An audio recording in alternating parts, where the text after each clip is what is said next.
प्रवासी भारतीय उत्सव बहुत सफल होती जो भाया उत्साह विभिन्न देशरू आसिथिबा प्रतिनिधि मान भितर देखा मिलूँ मुझे ओमान जो प्रतिनिधि भाई भौणी मैंने आसे भेटार भी अवसर पाइली।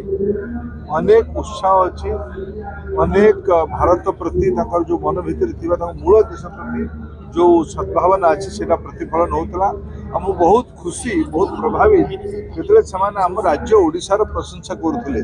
दुई तीन चरित्र समस्ते कहते लोक मैंने बहुत भल एठिकार कला एठिकार संस्कृति एठिकार खाद्यपेय एठिकार टेक्सटाइल एठिकार हैंडीक्राफ्ट ये सबू को लेकिन भीतर बहुत उत्साह अच्छी।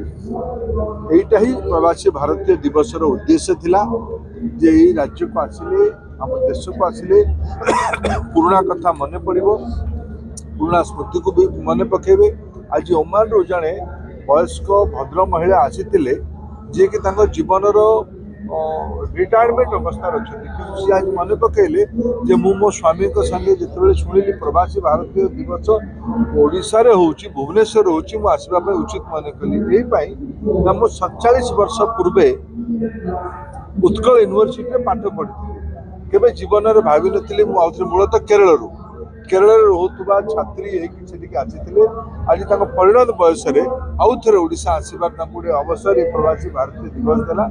ये उत्सव उद्देश्य ही सहीटा ओडिया लोक मैंने एकाठी हे भारतीय लोक मैंने एकाठी हे आत्मीय मान को भेटे भारतीय परंपरा को आउ थे भारत में आसिक मन पकेबे। यहीटा ही मूल उद्देश्य बहुत भल लगुच।